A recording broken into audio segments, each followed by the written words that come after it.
భారతదేశంలో వైవాహిక వ్యవస్థ పూర్తిగా నశిస్తుంది. ప్రస్తుతం మన భారతదేశంలో సగం కంటే పైగా పురుషులకు అసలు పెళ్లి చేసుకోవాలనే ఉత్సాహమే పూర్తిగా పోయింది. ఎందుకంటే ఒకే ఒక్క తప్పుడు కేస్ వారి జీవితాన్ని మొత్తం నాశనం చేయగలదు కాబట్టి.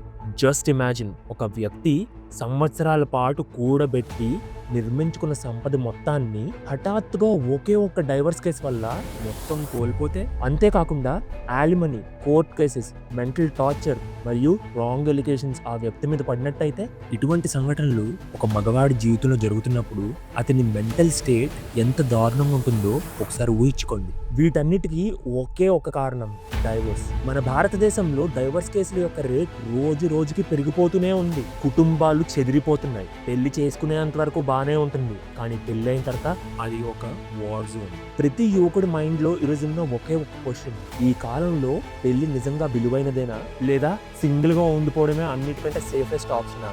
Let's break it down. The changing reality of marriages. ఒక జమానాలో పెళ్ళంటే భయపడేది అమ్మాయిలే. దానికి కారణం డొమెస్టిక్ వైలెన్స్ మరియు సొసైటీ వాళ్ళపైన పెట్టే రెస్ట్రిక్షన్స్. కానీ ఇప్పుడు పరిస్థితి పూర్తిగా తారుమారైపోయింది. ఇప్పటి యువకులు పెళ్ళంటే దూరంగా పారిపోతున్నారు. ఎందుకంటే ఒకే ఒక్క రాంగ్ అలిగేషన్ వల్ల వారి జీవితం మొత్తం తారుమారైపోగలదు కాబట్టి.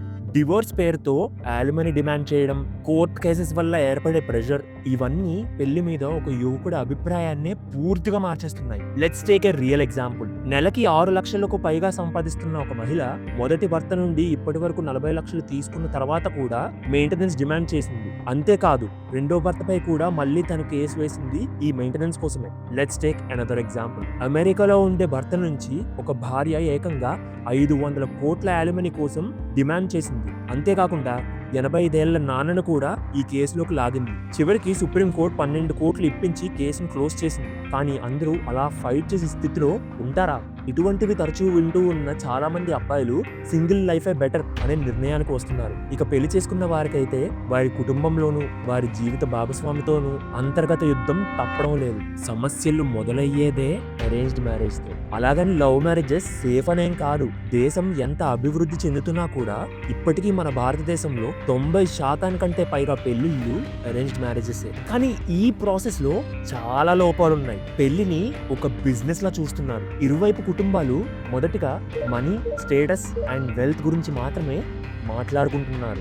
Even before considering compatibility between the groom and the bride. అబ్బాయి తరపు వాళ్ళు ధూమ్ధాంగా పెళ్లి కావాలి, ఖరీదైన గిఫ్ట్లు కావాలి, బోల్డ్ అంత కట్నం తెచ్చే ఒక కోడలు కావాలి అని కోరికలు కోరుతారు. అదే అమ్మాయి తరపు వాళ్ళు మంచి మేనర్స్ ఉన్న, ఇంటి పనులు తెలిసిన అమ్మాయి అని అబ్బాయి తరపు వాళ్ళు నమ్మేలా ప్రెజెంట్ చేస్తారు. పెళ్లి అయ్యే ముందు రోజు వరకు అబ్బాయి అమ్మాయి చాలా తక్కువ సార్లు కలుసుకుంటారు. కొన్ని సందర్భాల్లో ఒకసారి మాత్రమే కలవచ్చు, లేదా పెళ్ళయ్యే క్షణం ముందు వరకు కూడా కలవకపోవచ్చు. ఆ కలిసిన 1-2 సార్లు కూడా వాళ్ళు మాట్లాడుకునేవి చాలా బేసిక్ క్వశ్చన్స్. నీ ఫేవరెట్ కలర్ ఏంటి, నీ ఫేవరెట్ మూవీ ఏంటి, నీకు నచ్చిన మంచి ఫుడ్ ఐటమ్ ఏది అనే బేసిక్ క్వశ్చన్స్ తప్ప అంతకంటే ముందుకు వెళ్ళరు.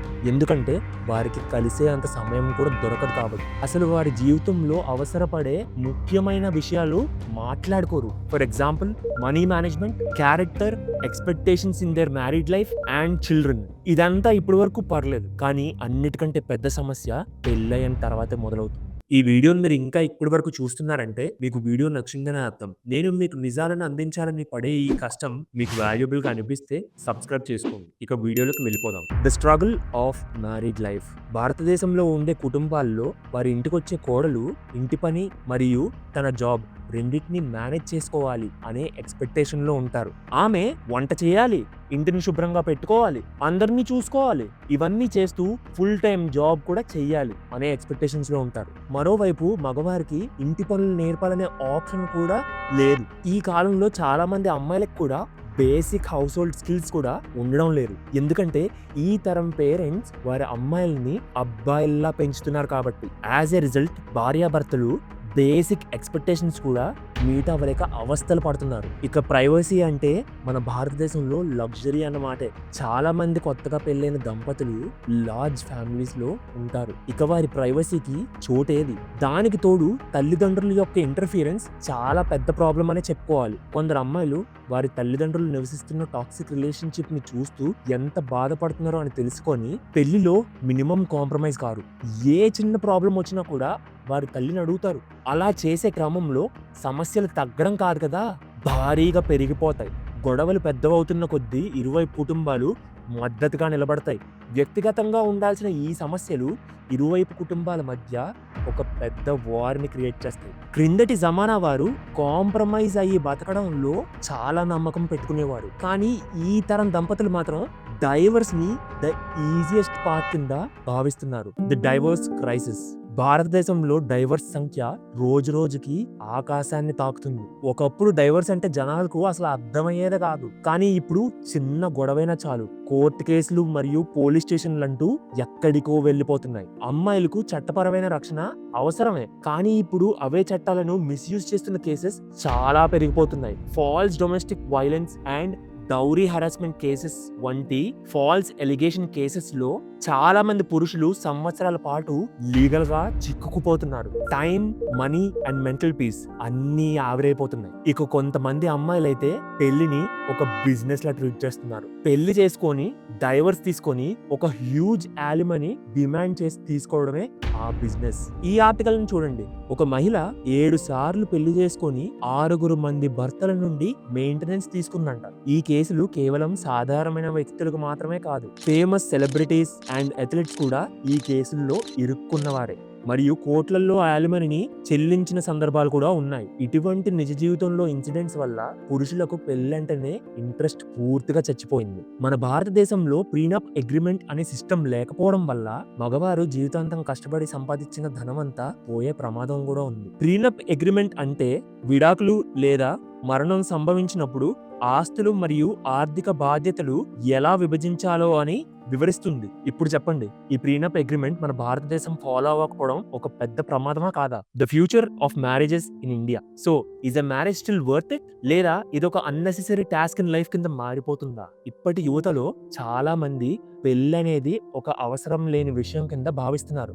లైఫ్ ఈజ్ ఆల్రెడీ ఎక్స్పెన్సివ్, జాబ్కే గ్యారంటీ లేని రోజులు ఇవి. పైగా ఒకరి పర్సనల్ ఫ్రీడమ్ ఇప్పట్లో చాలా వాల్యుబుల్. రిలేషన్షిప్ లో ఉండాలంటే పెళ్ళనే లీగల్ బాండింగే అవసరం లేదని కొందరు చెప్తుంటే, పెళ్ళనేది అవసరమే, కానీ దాంట్లో కొన్ని మార్పులు ఖచ్చితంగా చెయ్యాలి అని మరికొందరు అంటున్నారు. నిజం చెప్పాలంటే అది అరేంజ్డ్ మ్యారేజ్ అయినా లవ్ మ్యారేజ్ అయినా సరే, ఒక బంధం గట్టిపడాలంటే దానికి ఫౌండేషన్ చాలా అవసరం. అర్థం చేసుకోవడం, సరిగ్గా మాట్లాడుకోవడం చాలా ముఖ్యమైనవి. పెళ్లికి ముందే ఒకరిని ఒకరు చాలా బాగా అర్థం చేసుకోవాలి. అలాగే కుటుంబాల యొక్క పర్స్పెక్టివ్ అండ్ ఒపీనియన్స్ పూర్తిగా మారాలి. పాతబడిన అభిప్రాయాలను తీసుకువచ్చి పుట్టించే మెంటల్ ప్రెషర్ బదులు ఈ కాలం దంపతులు సమానంగా కష్టపడాలి అనే ఒక నిజాన్ని యాక్సెప్ట్ చేయాలి. ఈ కాలంలో పెళ్ళంటే అమ్మాయిలకి డబ్బుల కోసం ఆడే ఒక గేమ్ లా మారిపోయింది. ఎప్పుడైనా డైవర్స్లు, ఫేక్ కేసులు వేసే అవకాశం ఉన్న ఒక డేంజరస్ గేమ్ లా మారిపోయింది.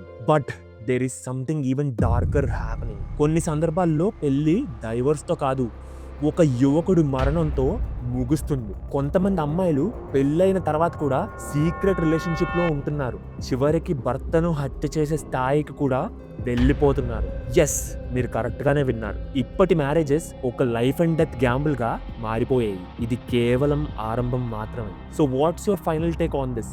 Is marriage still worth it or it has become a dangerous Gamble? Comment చేసి చెప్పండి. ఇదే వీడియో యొక్క పార్ట్ 2లో మళ్ళీ కలుసుకుందాం.